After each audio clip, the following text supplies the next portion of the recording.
C'est bien chez moi. Attention, on commence.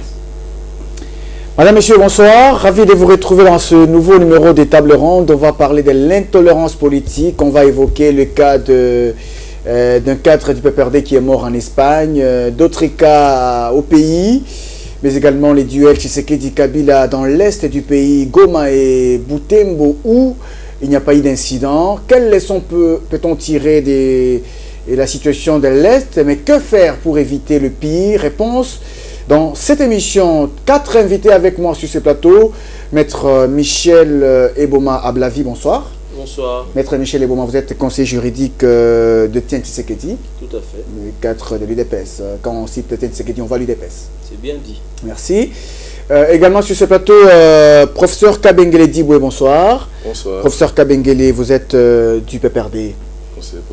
Conseiller politique du président de l'Assemblée nationale, Évariste Bochabre. Merci. Okay. Également sur ce plateau, à M. Henri Ouagna, bonsoir. Bonsoir. M. Henri Ouagna, vous êtes cadre du MLC. Oui. Également candidat député. Oui, candidat député pour la Lukunga. Merci. Et enfin, sur ce plateau, pour la première fois, M. Papi Tamba, bonsoir. Bonsoir. Vous êtes Papi Tamba. Vous êtes de la majorité présidentielle. Oui.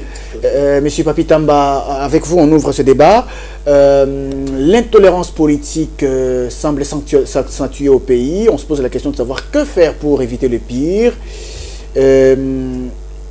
Votre impression, votre première lecture, quand vous apprenez des actes d'intolérance politique, qu'est-ce qui vous vient à l'esprit? La première chose, je voudrais bien souhaiter toutes mes condoléances à la famille de notre camarade de l'Espagne, qui est victime d'une très grave intolérance de ceux-là qui se disent être combattants au niveau de l'Europe, qui sont nourris par une certaine opinion interne ici au niveau du pays. Et nous ne pouvons que les déplorer et nous demanderons tout simplement que la justice fasse son travail, que l'État espagnol et que tous les États où nous vivons, au niveau de l'Europe, en Amérique et partout, prennent maintenant leurs responsabilités pour que nous comprenions tous que nous avons fait un choix dans ces pays, c'est le choix de la démocratie. Et quand on parle de la démocratie, on parle de débat d'idées.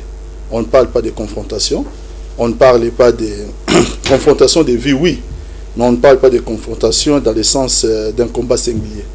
Donc, je ne peux que déplorer qu'un certain nombre de gens, et peut-être des leaders politiques, ne comprennent pas que cette terre-là est révolue. Aujourd'hui, le Congolais a son frère en face, qui peut être du pouvoir, comme qui peut aussi être de l'opposition, parce qu'ils doivent tous avoir un même idéal, c'est le bien-être des Congolais. Et ils peuvent tout en fait en débattre. Personne n'a le monopole de la raison pour se prêter à ce genre de comportement. Donc, à toutes fins utiles, j'aimerais encore réitérer mes condoléances à cette famille et je demande tout simplement que nous puissions tous assumer ces problèmes avec responsabilité. Il y a des accusations, on s'entre-accuse. Le secrétaire général du PPRD, quand il a annoncé ce décès, il accuse carrément l'opposition. Non, mais je suis la diaspora. Je suis la diaspora et nous sommes dans un contexte électoral où nous parlons des élections apaisées. Donc je ne voudrais pas me comporter de manière irresponsable pour exploiter cette situation comme nous l'avons constaté par certains moments. Mais je vais donner quelques pistes de réflexion pour comprendre. Aujourd'hui, ces gens-là qui se disent être combattants, tout le monde ici au pays sait qu'ils ont un comportement, ils ont une attitude qui est non pas seulement irresponsable, mais qui peut s'avérer à la fin être des attitudes totalement criminelles, comme c'est le cas. Ces gens-là trouvent des ramifications au pays. C'est ce que je suis en train de dire. Il y a bien des leaders politiques qui vont en Europe, qui ont la possibilité de parler avec ces gens-là. Qui, ma foi, au moment où nous les attendions, lorsqu'ils s'inscrivent aussi dans la moule démocratique dans notre pays, lorsque ces gens-là prennent l'état de droit sur le plan interne, nous attendons d'eux, normalement quand ils sont devant ces gens-là, d'avoir un discours plus responsable et plus humain. Malheureusement, ils attisent le feu et ils sont encore là pour essayer d'entériner un certain nombre de comportements. Merci. Pour déplorer ce que nous déplorons aujourd'hui. Merci. Monsieur Henri Ouagna, nous rappelons que vous êtes du MLC. Oui. Comment vous réagissez face à l'intolérance politique qui va croissant au pays? Oui, tout le monde, je crois que tout le monde déplore l'intolérance politique, mais il y a des sources aussi au niveau de nos amis du pouvoir, dans ce sens que les outils, les mécanismes du pouvoir qu'ils utilisent aussi pour réprimer ne sont pas acceptables. Je vais dans le même sens pour présenter mes condoléances à la famille du membre du PPRD qui est décédé en Espagne. On ne peut pas se réjouir de la mort de quelqu'un, et surtout une mort brutale comme celle-là. C'est pas une bonne chose. Mais avant d'aller dans l'analyse du fond, les conséquences de ce qui se passe à l'extérieur, c'est par rapport à ce qui se passe dans le pays. C'est par rapport à ce qui se passe dans le pays. Dans le pays aussi, on constate qu'il y a de l'intolérance. Il y a de l'intolérance du côté de la police.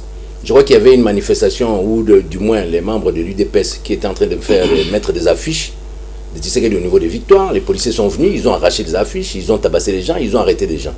Ça, c'est l'intolérance politique. On a vu à plusieurs reprises ici, même quand il faut faire une manifestation. Comme Papi Tamba vient de le dire, nous nous inscrivons dans la logique de la démocratie. La logique de la démocratie exige la tolérance. La tolérance exige un débat d'idées. Que quand quelqu'un a ses idées, il a ses idées. C'est comme je donne souvent un exemple en disant que ici dans nos familles à Kinshasa, on peut trouver dans une même famille qu'il y a un membre de l'équipe de football d'Imana, qu'il y a un membre de l'équipe de football de Vita ou de Bilima, mais les soirs, ce sont des frères. Mais les soirs, ils mangent peut-être dans une même assiette. Ça veut dire quelque part, en dehors du débat d'idées, en dehors de nos différences sur le plan de la vision de nos programmes, eh bien, les restes, nous sommes des frères et nous devons continuer ensemble.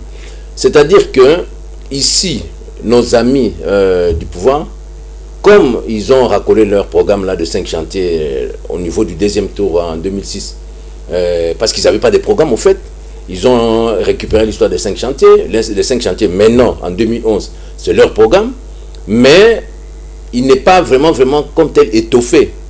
Et en dehors de cet aspect du programme qui n'est pas étoffé, tous les restes des programmes, au niveau de l'intolérance, il y a eu la mort d'un membre de la diaspora, je crois que c'était Tungulu, qui est décédé ici. Armand Tungulu. Oui, donc il a des membres de famille, il y a des gens, tout ça fait en sorte que les gens puissent avoir des écueils. De l'autre côté, normalement, les pouvoirs ici doivent faire en sorte que, à partir du moment où c'est la démocratie, même quand les gens font des manifestations, combien de fois Martin Fayulu a été tabassé devant tout le monde? Et heureusement que les militants peut-être de lui, du MLC l'ont récupéré pour l'amener au siège du MLC quand ils ont fait la manifestation au niveau de la Grande Poste. Sinon, ça allait tourner, peut-être il allait avoir des problèmes. Merci. Mais ce qui fait que déjà ici, qu'on puisse tolérer. Même quand on dit une manifestation politique, quand c'est une manifestation politique, la police encadre jusqu'au bout. Mais effectivement, il y a toujours des dérapages. Mais ces dérapages-là ne sont pas toujours le fait de ceux qui ont demandé la manifestation. Parce que parfois, on voit dans les manifestations, on envoie des gens de l'autre camp pour venir saborder la manifestation en créant d'autres problèmes. Merci. Professeur Kabengele Djougou, nous rappelons que vous êtes conseiller politique du président de l'Assemblée nationale. Évariste Bochab, c'est lui d'ailleurs qui a annoncé la mort du cas de PPRD en Espagne. Mais là, M. Henri Ouagna vient de parler de la répression brutale de la part du pouvoir en place. L'UDPS pleurait ses morts il y a quelques jours. Là, c'est le PPRD qui pleure son mort. Et, alors, comment vous réagissez quand on estime par exemple que c'est parti d'ici au pays où il y a des répressions brutales, où le pouvoir en place ne semble pas du tout accepter le fait que son programme n'est pas étoffé et il cherche à tout prix à procéder par des forcings? Merci beaucoup, monsieur le journaliste, pour la parole et surtout pour votre invitation. Merci.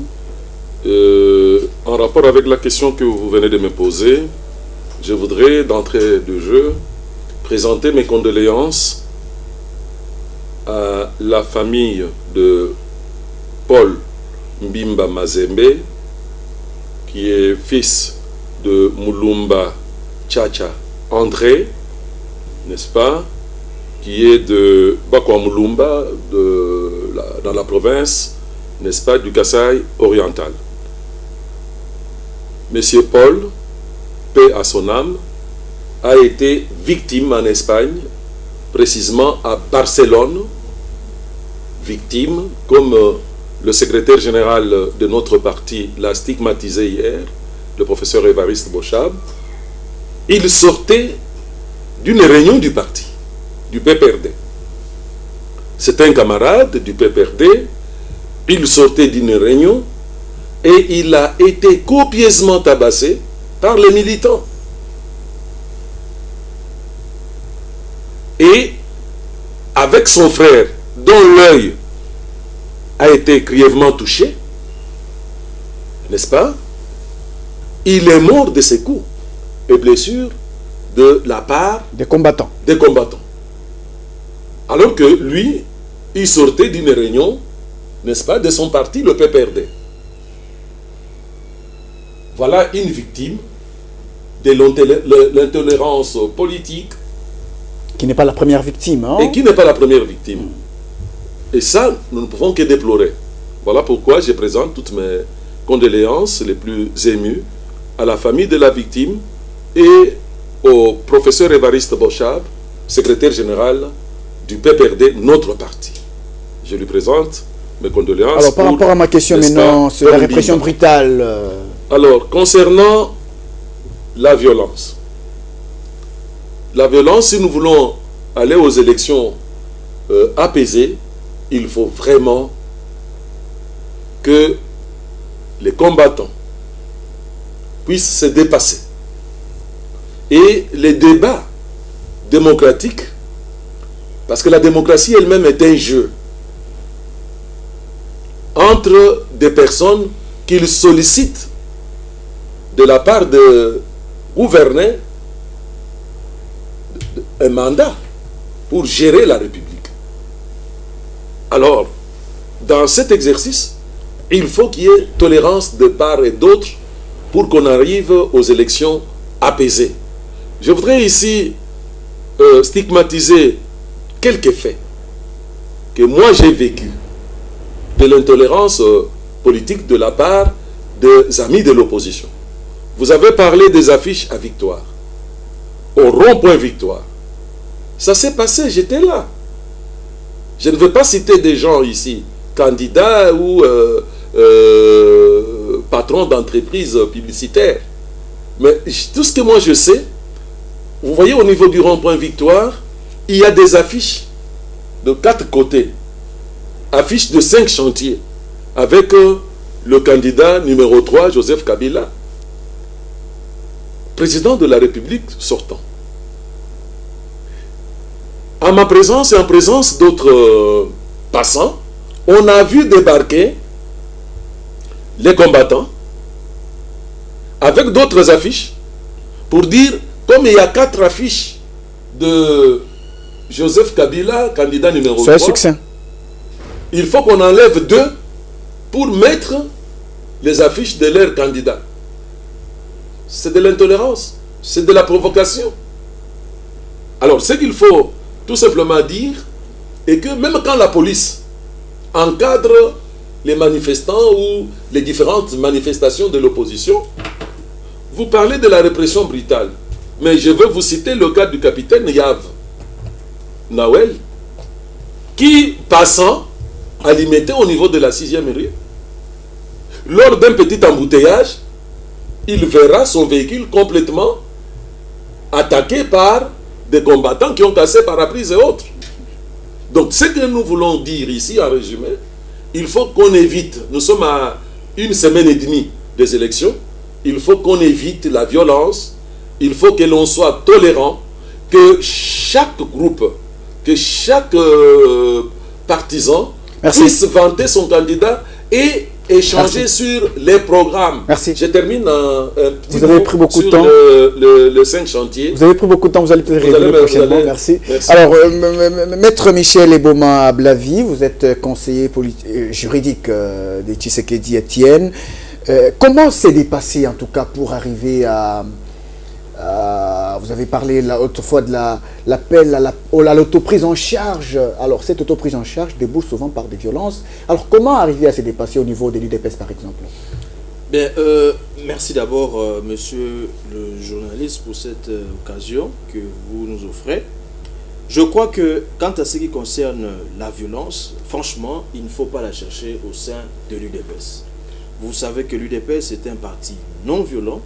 Nous prenons la non-violence et vous savez que le combat que l'UDPS mène depuis près de 30 ans, donc l'UDPS n'a jamais recouru aux armes.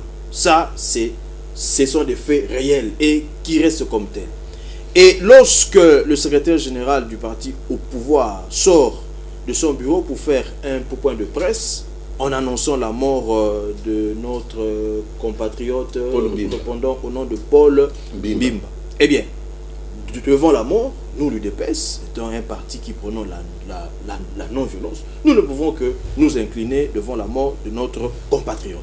Mais quant à ce qui concerne la responsabilité, il ne faut pas charger l'UDPS.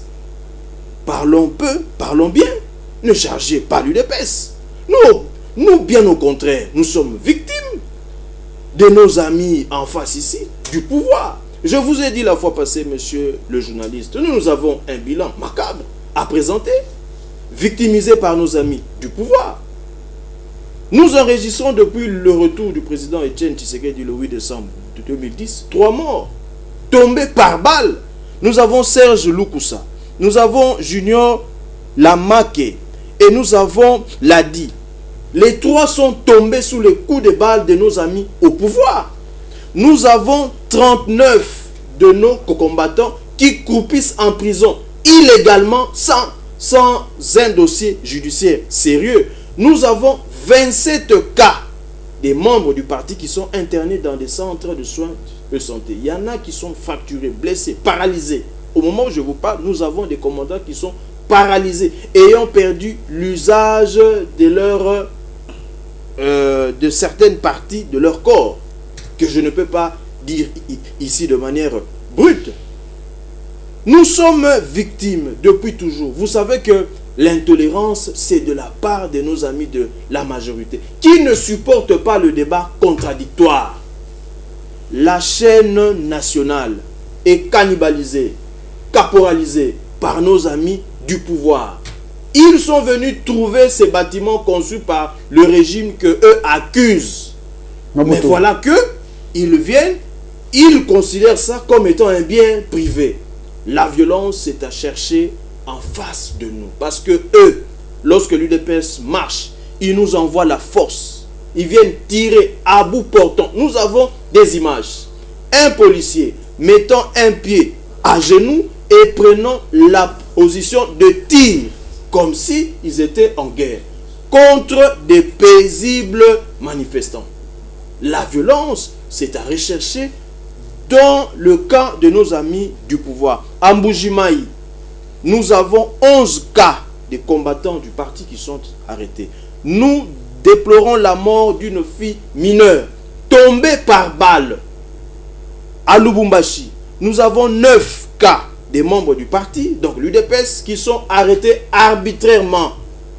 À Goma, vous avez connu le cas, il y a une semaine, d'un musicien, chanteur, répondant au nom de Fabrice, tout simplement parce qu'il a refusé de chanter pour le candidat numéro 3, alors on doit l'enlever, le torturer, on l'a jeté à demi-mort. Au moment où nous vous parlons, il est aux soins intensifs dans un centre hospitalier à Goma.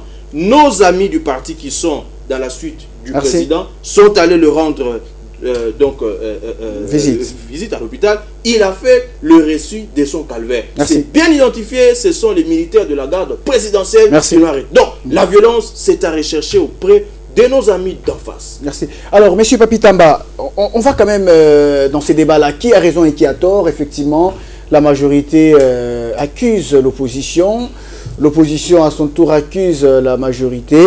Alors, est-ce que dans ce combat-là, est-ce qu'on peut arriver à pouvoir se surmonter? On dirait que la majorité n'accepte pas ce débat contradictoire. Quand, par exemple, l'opposition a des revendications, vous ne l'acceptez pas. Voilà pourquoi vous préférez faire taire ceux qui revendiquent. Et ça dégénère. Écoutez, on ne va pas chercher à faire la leçon de morale aux artisans de la vraie démocratie dans notre pays. Moi, je pense que c'est là qui ont fait un autre choix. Après avoir créé un blocage pendant 7 ans de notre démocratie, et qu'ils ont fait un choix de se soustraire, le pays serait mieux sans eux. Les malheurs aujourd'hui, c'est de les voir revenir. Et quand j'entends certaines choses ici sur les plateaux, je suis tout simplement sidéré. Vous savez, dans la vie, on ne peut pas faire l'apologie d'une violence en présentant ses propres victimes. Le pays irait mieux sans l'UDPS. Je suis en train de vous dire que ceux-là, permettez-moi, je n'ai pas pour habitude par rapport à la courtoisie qui est connue de la majorité, de pouvoir pointer les gens du doigt, mais des gens qui nous suivent hein, sauront de qui nous parlons. Moi, je pense, et je tiens vraiment à le répéter, que faire l'apologie d'une certaine violence en présentant maintenant la violence qu'on aurait subie soi-même, je trouve cela extrêmement grave. Parce qu'il y a matière, il y a des choses à dire par rapport à ce que notre ami d'en face peut essayer de dire. D'abord, la première chose, pourquoi s'appeler combattant? Pourquoi ne pas tout simplement s'appeler militant ou ne pas tout simplement s'appeler membre d'un parti politique? Parce qu'à ce que je sache, au sein de l'IDPS même, il y a bien certains membres de l'IDPS qui ne voudraient pas qu'on les appelle hein, combattants. Aujourd'hui, nous sommes en train de parler d'un fait qui est réel. Le fait sous examen de notre frère de Barcelone a été commis.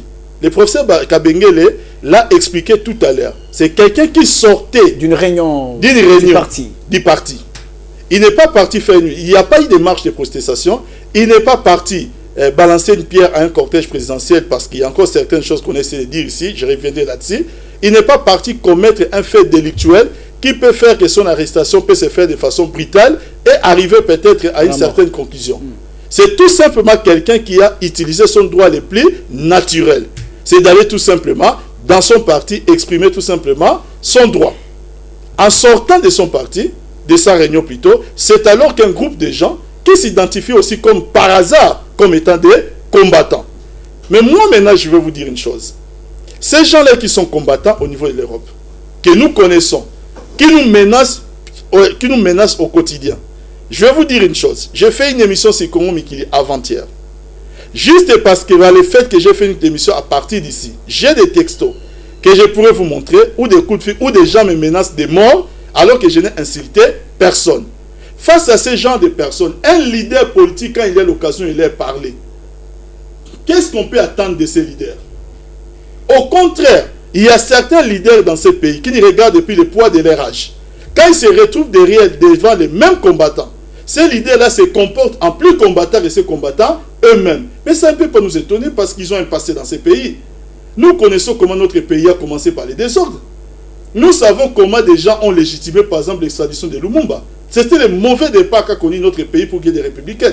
Je ne pense pas que 1966, ça s'était très bien déroulé et qu'il n'y a pas eu des gens qui ont appelé notre héros national les crapauds pour maintenant commettre l'irréparable et que nous connaissons tous. Notre pays n'allait pas aujourd'hui connaître 40 ans de retard comme l'a déploré le chef de l'État. Mais ils viennent maintenant sur les plateaux, peine sans rire, sans état d'âme, pour dire tout simplement que la violence se trouve de l'autre côté, parce que de notre côté, tout simplement... Il a fait quand même un bilan, il a dressé un bilan, des morts, de l'arrestation arbitraire. Je suis en train de vous dire ceci, il est avocat, il considère qu'une arrestation est arbitraire parce qu'il n'y a pas de dossier. J'ai suivi ces mots, heureusement qu'il a dit sérieux. Heureusement, parce que j'allais trouver aussi extrêmement grave qu'on me dise tout simplement qu'il y aurait une ordonnance de placement de quelqu'un en détention sans pour autant qu'il puisse avoir un dossier. Heureusement qu'il a ajouté le mot sérieux. Maintenant, si c'est sa propre appréciation, c'est sa propre appréciation de dire que le dossier n'est pas sérieux, qu'il permette aussi aux autres d'avoir une autre appréciation. Et je pense que dans les cas de figure, l'appréciation qui compte, c'est tout simplement l'appréciation des magistrats qui sont amenés à prendre la décision. Et les faits sont là. Donc si aujourd'hui quelqu'un est détenu, c'est tout simplement parce que pour qu'on puisse prononcer une mesure... Permettez-moi, je n'aime pas tellement chiter, je préférerais... je ne vais pas chiter, voilà. Je vais peut-être en finir par là parce que je n'ai pas envie de me faire mal. Mais je dis tout simplement qu'il n'y a aucune mesure de privation de liberté qui va être prise, et ça, je pense, c'est même un droit constitutionnel, s'il n'y a pas une mesure judiciaire qui estime qu'il y aurait des indices ou des éléments concordants qui démontreraient tout simplement un début de culpabilité ou un fait de culpabilité ou un faisceau d'indices qui peut prétendre ou amener à une culpabilité de la personne mise en cause. Et c'est le cas que nous vivons aujourd'hui. Je vais vous dire une chose. La majorité au pouvoir n'a que des leçons à donner et n'a pas de leçons à recevoir. Nous étions mieux sans eux.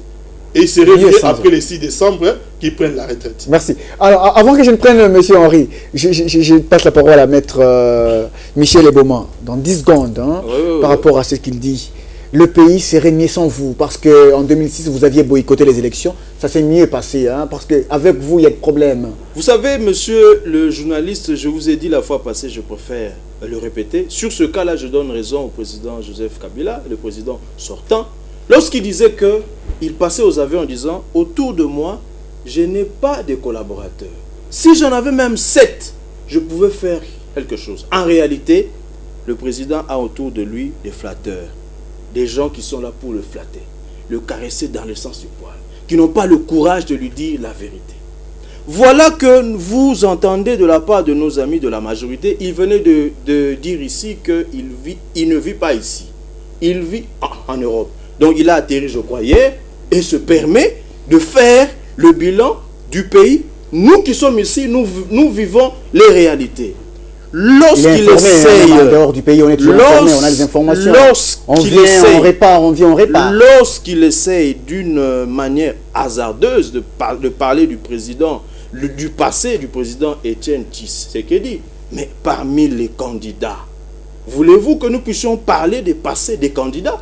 Voulez-vous que nous puissions parler du passé du candidat numéro 3? Je vous avais donné seulement trop peu de temps, vous allez revenir après. Donc voulez-vous, sur ce point-là, il n'y a pas de débat, il n'y a pas match, il n'y a pas match. Je vais vous dire une chose, il nous parle de la justice. Je l'informe que je suis avocat. Le premier président de la Cour suprême de justice lors de la rentrée judiciaire de 2009, dans son discours, il dit ceci: 80% de la population au Congo n'a pas confiance en la justice. C'est le premier président de la Cour suprême. Le président de la République sortant, que vous appuyez à tort, dans son discours fait à la nation, il dit ceci: au Congo, nous avons une justice à 2 vitesses. Les jugements sont rendus selon qu'on est riche ou pauvre. C'est un aveu de l'échec de la justice. Merci. Alors, lorsque vous parlez de choses, parlez de choses que vous maîtrisez au moins. Merci. Nous, l'UDPS, nous savons ce que vous amenez des problèmes au pays. Hein? Ça, vous n'avez pas répondu. La FDL est venue avec qui? Qui était le chef d'état-major? Merci. C'est le candidat numéro 3. Merci. Voulez-vous que nous puissions parler des massacres, des ex-phases à Kitona, qui ont été tués, enterrés? S'il vous plaît, maître Michel. Merci. En parlant de ça, monsieur, vous n'avez rien à apprendre à l'UDPS. Merci. Alors, monsieur Henri, vous avez parlé de la répression brutale. C'est selon vous la cause de l'intolérance. Et les compatriotes qui sont morts à Barcelone venaient d'une réunion et non d'une manifestation publique, d'une marche. Mais les répressions brutales, il s'agit des manifestations publiques, les marches de l'UDPS y alliées, et puis avec les agents de l'ordre, ça n'a pas été. Et là, vous accusez la majorité d'avoir intimé de l'autre pour que les policiers ne soient pas polis envers les manifestants, semble-t-il. Non, c'est-à-dire que les problèmes ici, c'est-à-dire qu'il faut prendre les problèmes dans son contexte. Ce qui s'est passé à Barcelone, nous n'avons pas les faits réels. Nous ne savons pas réellement ce qui s'est passé. Nos amis de la majorité nous informent qu'ils sortaient d'une réunion du parti. Qu'est-ce qui s'est passé? Je ne crois pas, connaissant bien les Congolais. Peut-être, est-ce que ces militants-là, il était spécifiquement visé? Est-ce qu'il est violent? Est-ce qu'il a des propos intolérants à l'égard de ses compatriotes? Je n'en sais rien. C'est pour ça que j'ai dit, à ce niveau-là, je crois qu'il serait difficile de faire une analyse approfondie, étant donné que nous n'avons pas les faits réels. Parce que ce que nos amis nous disent, nous prenons ça tel quel, mais si c'était seulement une réunion, il doit y avoir une raison. Parce que les compatriotes congolais, partout où ils sont, même là où ils vivent régulièrement à Paris, je ne crois pas que sans raison, on puisse vous agresser. Sans raison. Peut-être, comme on est en train de parler de l'intolérance politique, c'est vrai qu'il se passe beaucoup de choses. Je crois même Vital Kamerhe, quand il était encore au niveau de l'autre côté. Mais il parle de son émission sur Congo Midi. À partir d'ici, il n'a injuré personne, mais il y a des textos. Hein. Vital Kamerhe, il a été agressé à Paris parce qu'il défendait une certaine cause que les autres ne défendaient pas. Moi, je crois que la meilleure chose à faire, c'est que déjà ici dans le pays, parce que même ceux qui sont à l'extérieur, ils ne sont pas à l'aise. Je crois que même lui-même, Papi Tamba, s'il est revenu ici, c'est parce qu'on est bien que chez soi. Et alors, quand on est chez soi, et que si c'est quand on est chez soi, on n'arrive pas à vivre décemment, parce qu'on est toujours inquiet quand on sort, parce qu'il se peut qu'on puisse vous agresser ou quoi. Je ne crois pas que depuis qu'il est là, il est membre du PPRD, qu'il ait été inquiété quelque part. Même les professeurs, même s'il avait été témoin des manifestations au niveau de Victoire, je ne crois pas que les militants d'un parti quelconque s'étaient pris à lui. Non. C'est-à-dire que il y a déjà, du moins les Congolais déjà est pacifique. Les Congolais sont pacifiques. Mais depuis 98, 97, on nous a mené une culture de violence. Une culture de violence dans toutes ses formes. On voit les Koulouna et tout ça, c'est venu après 97. Avant, on ne connaissait pas ça. Peut-être, est-ce que c'était par le fait de la dictature qu'il y avait de l'ordre et que les gens avaient peur du pouvoir, que réellement l'État existait et que par la suite, il y a peut-être un relâchement par le fait de donner trop de liberté. Oui, mais la démocratie. Non, non, trop de liberté empêche la liberté aussi. Ce qui fait que bon, les gens en sont arrivés là où ils sont. Je voudrais seulement revenir sur certains faits. Par exemple, en ce qui concerne la tolérance politique doit se traduire dans le fait au niveau de l'administration, au niveau spécifiquement au niveau de l'armée et au niveau de la police. Les policiers partout dans le monde, les policiers, quand ils doivent aller peut-être contrôler une manifestation ou réprimer une manifestation, ne partent pas avec des balles réelles, partent avec des balles à blanc. Mais il n'y a qu'ici où les policiers ont des balles réelles.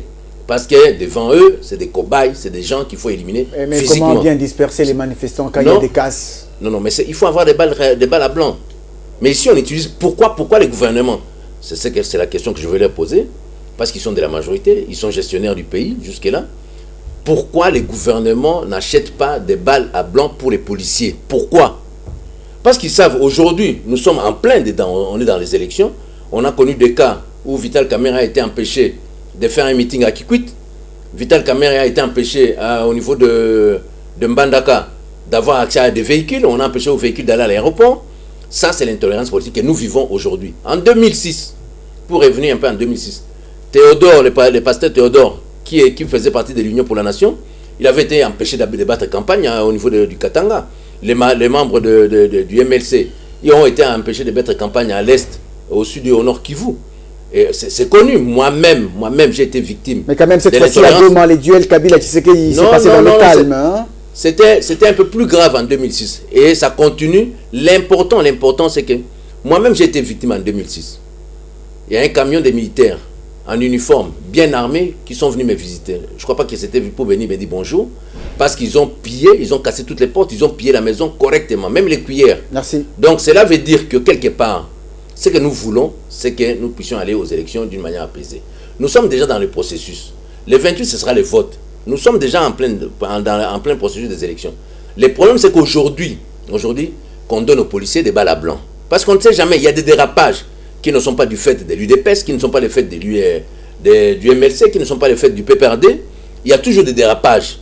Et ces dérapages, on voit partout, même en Europe, n'importe où. Même en Grèce, actuellement, on voit des dérapages. Merci. Mais il faudra qu'au niveau de la police, c'est surtout la police et l'armée. C'est surtout la police et l'armée. Parce que je crois qu'aujourd'hui, pour déjà qu'il y ait la tolérance, qu'on donne aux policiers les conditions convenables pour travailler. Ce n'est pas normal qu'un pays comme le Congo, qui engrange, j'imagine, quelques recettes, parce que si le gouvernement a pu réunir des montants de l'ordre de plus de 150 millions de dollars pour organiser les élections, je crois qu'on ne peut pas laisser les policiers travailler dans des conditions où ils travaillent aujourd'hui. Dans des containers, ce n'est pas normal. Est-ce qu'il manque au gouvernement 100 000 dollars pour acheter une maison à Bandal, pour mettre un commissariat normal, comme ça existe partout, comme vous connaissez à Paris, où on a un bureau, on a un inspecteur, on a un cachot, où on met les gens 48 heures. Quand on arrête une personne 48 heures après, on doit demander au procureur général si on les relâche. Merci, monsieur Henri Wagna, merci. Ça doit être beaucoup plus clair. Et ça commence par là. C'est par là qu'il y a les dérapages. Merci. Si c'est réglé à ce niveau-là, je crois que les choses seraient mieux. Alors, professeur Kabengele Diboué, comment vous comprenez le calme qu'il y a eu à Goma dans les duels Kabila-Tshisekedi?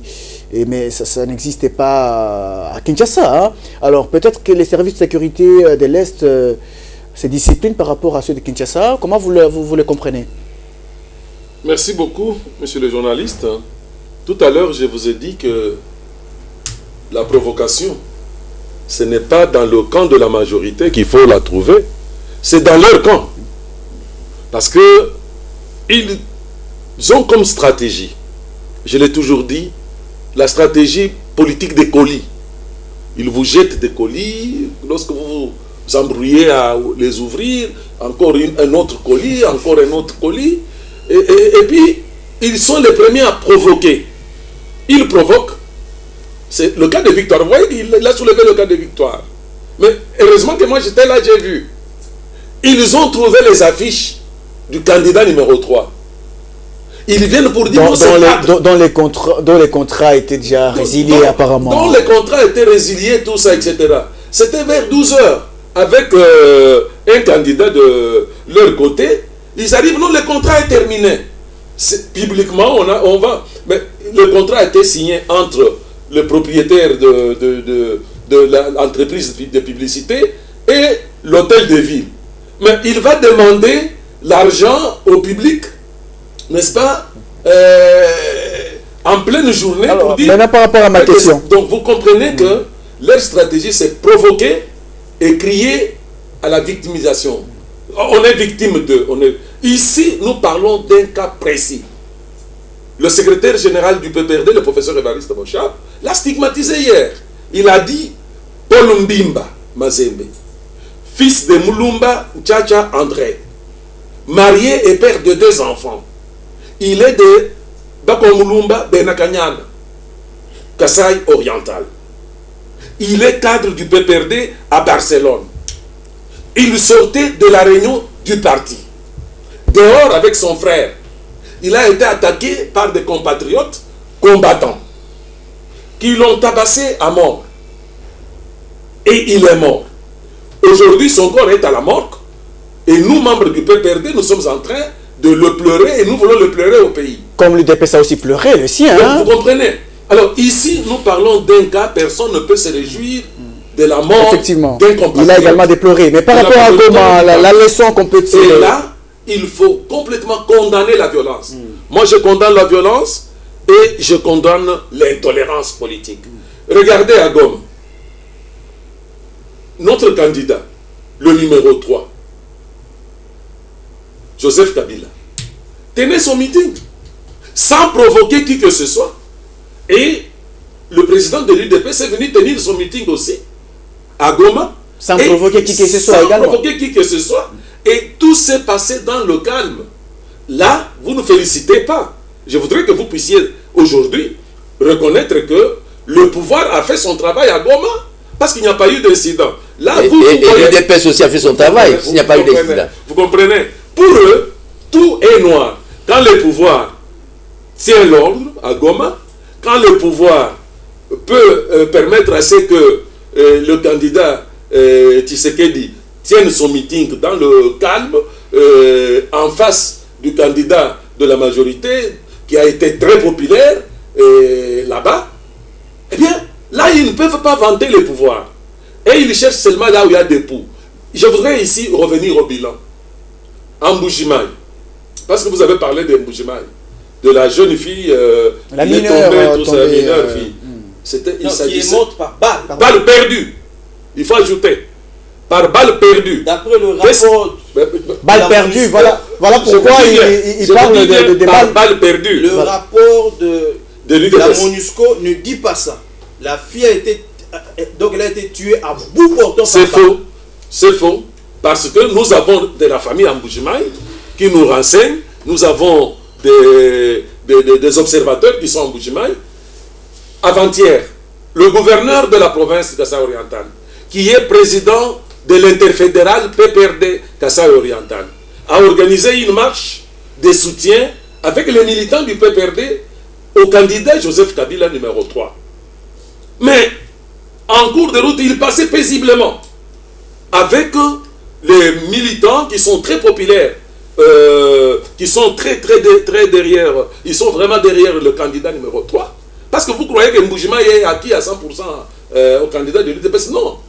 Merci. Le candidat numéro 3 a une popularité en Mbujimaï dont vous n'avez pas l'idée. Il passait et ils ont été attaqués par les combattants. Merci. Donc la violence, pour terminer, est à chercher dans leur camp parce qu'ils provoquent toujours et ils crient qu'ils sont victimes et ils s'attaquent. Donc vous vivez avec quelqu'un, il vous donne des coups et puis il crie là-bas tout haut. Voilà, les pouvoirs. Alors quand les gens sont distraits, ils vous donnent des coups. Et puis ils disent non, écoutez, le pouvoir est en train... Non, c'est une mauvaise politique. Il faut être tolérant. Moi, je suis derrière le candidat numéro 3. Mais je reçois des SMS, des gens, de combattants qui menacent, etc. C'est de l'intolérance politique. Merci. Il faut que vous soyez tolérants, que quelqu'un puisse vanter son candidat, vanter le programme de son candidat, et tolérant à mon égard pour que je puisse vanter le programme de mon candidat, le numéro 3, qui dit et qui fait. Merci. Monsieur Papi Tamba, quand vous dites par exemple que le pays serait mieux sans l'UDPS, vous ne l'avez pas cité, mais moi j'ai compris que vous avez parlé de l'UDPS. Alors, le pays serait mieux sans l'UDPS. Apparemment, vous invitez l'UDPS à intégrer les processus électoraux comme celui de 2006 à l'aveuglette, hein, de manière aveugle, que l'UDPS ne revendique rien. Quand l'UDPS revendique quelque chose, vous dites que non, voilà, l'UDPS crée des problèmes. Monsieur le journaliste, soyons un tout petit peu sérieux. Vous entamez un processus. Pendant ce temps, vous échouez, vous amenez le pays au chaos. Des gens viennent par une rébellion, il faut soulever, populaire. Je dis bien par une rébellion populaire, jamais connue dans notre pays. Où chaque ville occupée, investie, appelle l'autre ville à côté, appeler tout simplement la rébellion de les rejoindre. D'où on pouvait voir réellement une liesse et une manifestation populaire. Vous commencez à organiser les choses. Premier couac, le 2 août. Qui on va retrouver derrière? Les anciens qui ont dirigé pendant 32 ans, pour la plupart. Ils ont détruit le pays pendant 10 760 jours, 32 ans. À 450 jours, il fallait que tout déjà soit réparé. À 450 jours, ils vont nous plonger dans une rébellion qui va durer pendant 10 ans. Et cette rébellion va être nourrie et soutenue par qui? Nous connaissons ceux qui ont fait le tour de certains pays. Et nous connaissons certains propos qui sortaient ici, ou même à un moment, on parlait d'une manière ou d'une autre d'un certain rapprochement entre certains partis politiques qui se déclaraient non armés avec des partis politiques qui étaient dans la rébellion. Nous tenons les caps. Nous arrivons en 2001, nous lançons un message de dire que nous allons réunifier le pays. Nous appelons tout le monde pour dire que réunissons-nous, nous allons vivre sur le contexte 1+4. C'est à ce moment-là qu'ils disent tout simplement que le moment est arrivé pour nous de vous laisser conduire le pays seul. Allez-y, on va voir si vous allez arriver. Nous arrivons, ma foi, avec le concours de tous les acteurs de la transition. Nous installons la démocratie dans notre pays. Nous organisons les élections pour la première fois dans notre histoire. Et nous créons maintenant un cadre qui va permettre à ce qu'un parti politique qui existe depuis 30 ans, qui n'a jamais organisé de congrès, nous créons les cadres pour permettre maintenant à tout le monde de se retrouver dans cette moule de la démocratie pour organiser leur congrès librement, avec des manifestations ici dans la ville, parfaitement encadrées par les services de la police, sans aucun incident. C'est à ce moment-là qu'ils étaient dans l'euphorie de vivre quelque chose qu'ils ne maîtrisaient pas. Parce qu'il faut dire une chose, l'IDPS n'a jamais assisté à une élection présidentielle. C'est une première. Ça, c'est dit au passage. Et ils ont pensé que l'arrivée de leur président, remplir les stades face à cette euphorie, c'était déjà une victoire assurée.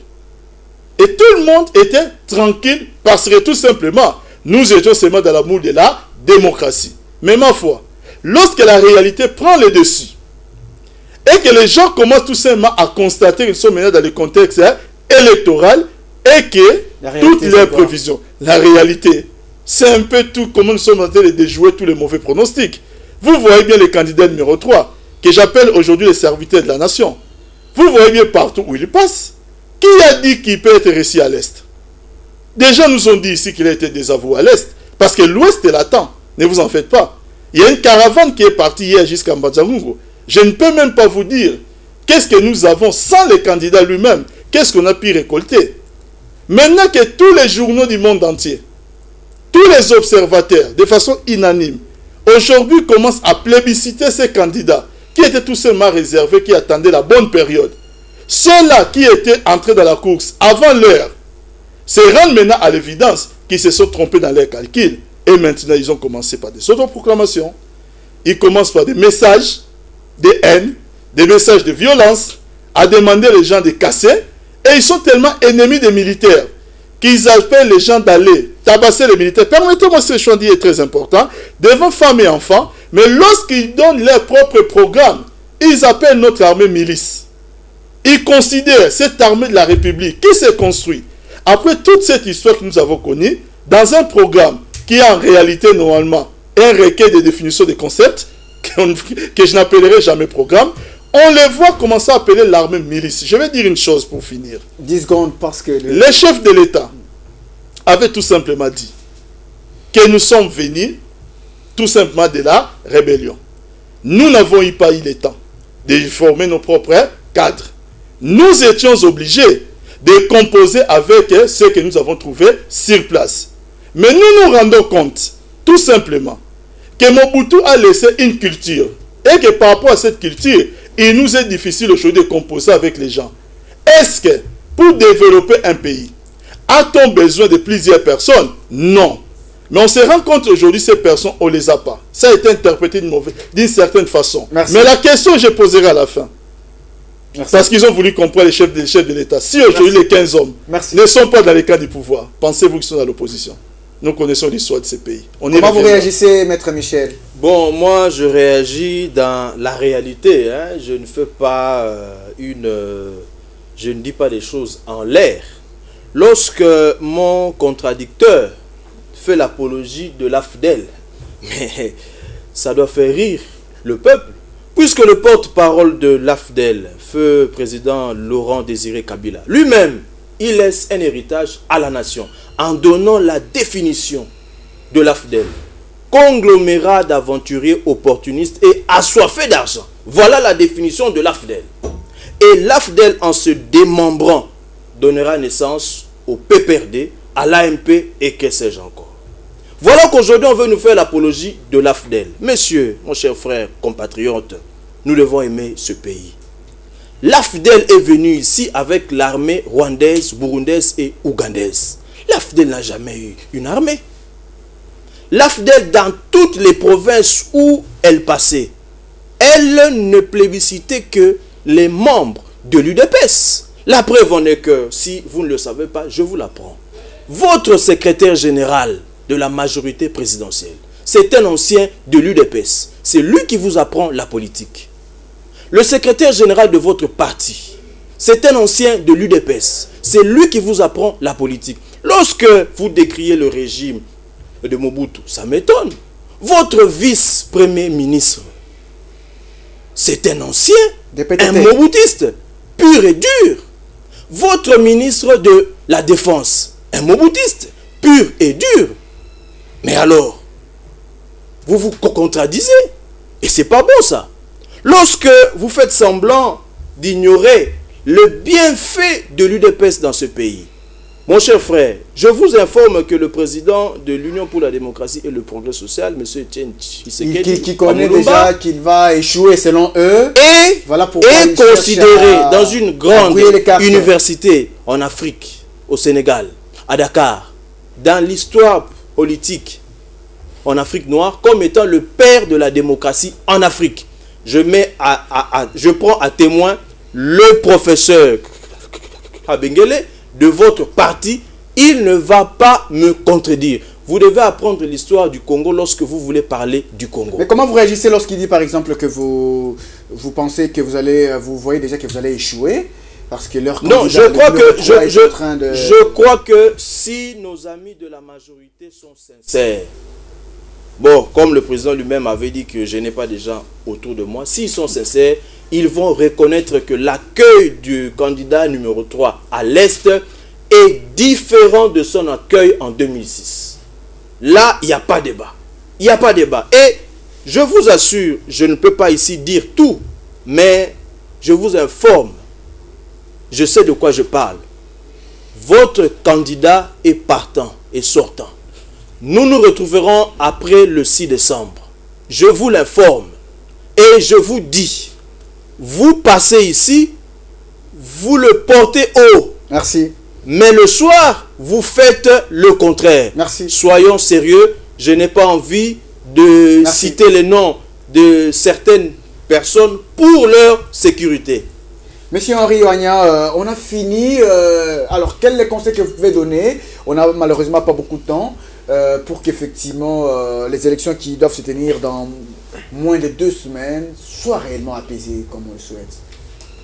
Je crois que la seule chose, c'est beaucoup plus au niveau du camp en face, hein, parce que ce sont eux qui sont gestionnaires du pays, ce sont eux qui gèrent l'armée, ce sont eux qui gèrent la police, ce sont eux qui gèrent les services de sécurité. Et nous savons, Dieu seul sait combien les services de sécurité sont intolérants à l'égard de certains de nos compatriotes. Et nous avons un compatriote, Athanas, qui a accroupi à l'ANR pendant presque 4 mois, pour rien, tout simplement pour des raisons politiques. Je crois que nous ne devons pas déformer l'histoire de ce pays. Nous ne devons pas déformer l'histoire de ce pays. Ce qui s'est passé, moi je préfère même qu'on laisse Mobutu tranquille. Les passés, c'est les passés. Ce qui a été fait, tout ce qu'ils ont fait à l'époque de Lumumba, ainsi de suite, c'est les passés. Aujourd'hui et demain.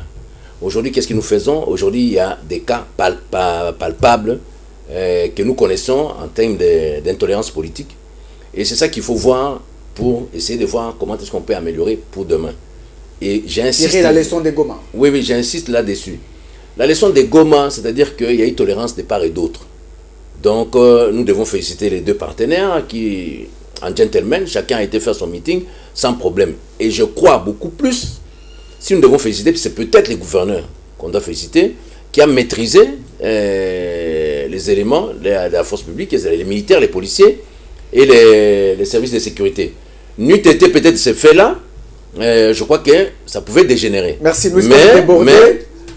mais nous devons éviter, parce que l'histoire, il y a eu les accords de Lusaka.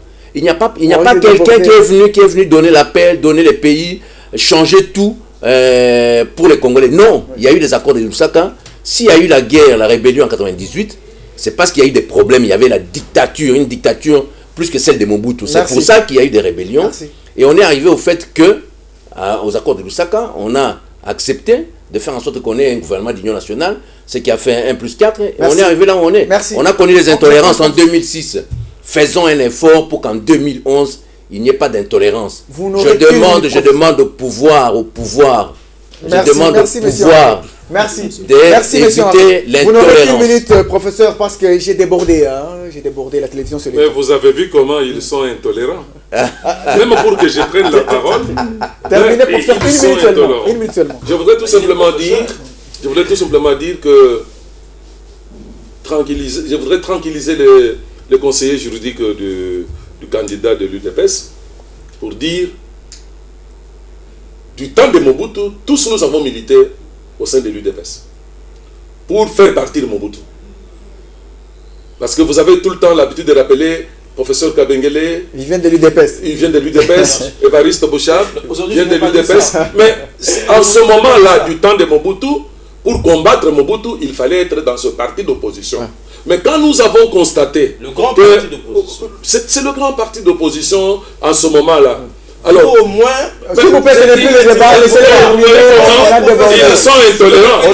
Ils sont intolérants. Au moins, lui, il maîtrise l'histoire. D'accord, j'ai dit maintenant que lorsqu'on a constaté qu'au niveau de l'UDPS, vous voulez faire de l'opposition une carrière, alors que Mouzé Laurent Désiré Kabila nous avait apporté ce que nous cherchons, le départ de Mobutu, la démocratie, l'autoprise en charge pour que nous puissions... Alors, 6 millions de alors maintenant que nous constatons que son fils est en train de... Je suis désolé, professeur...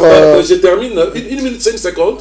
Alors maintenant que nous voyons que le candidat numéro 3, Joseph Kabila, est sur la bonne voie, qu'est-ce que vous cherchez? D'ailleurs, votre propre candidat, le président de l'UDPS, quand il soulève les doigts en l'air, quand vous les comptez bien, vous voyez, il dit toi-même, l'autre doigt ici. Merci. Il n'a pas plié.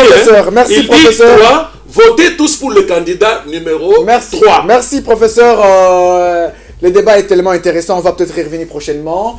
Monsieur Papi Tamba, nous vous remercions. Vous êtes de la majorité présidentielle. Merci d'avoir accepté notre invitation. Vous êtes communicateur de la MP.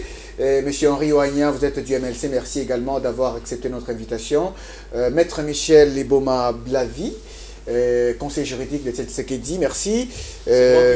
Professeur Kabengele Diboué, conseiller politique d'Évariste Bochab, cadre de PPRD, merci également. Dames et messieurs, vous étiez nombreux à suivre ce numéro, continuez à réagir. On va vous retrouver prochainement. Excellente soirée à tous. Au revoir. Vous pouvez tendre la main.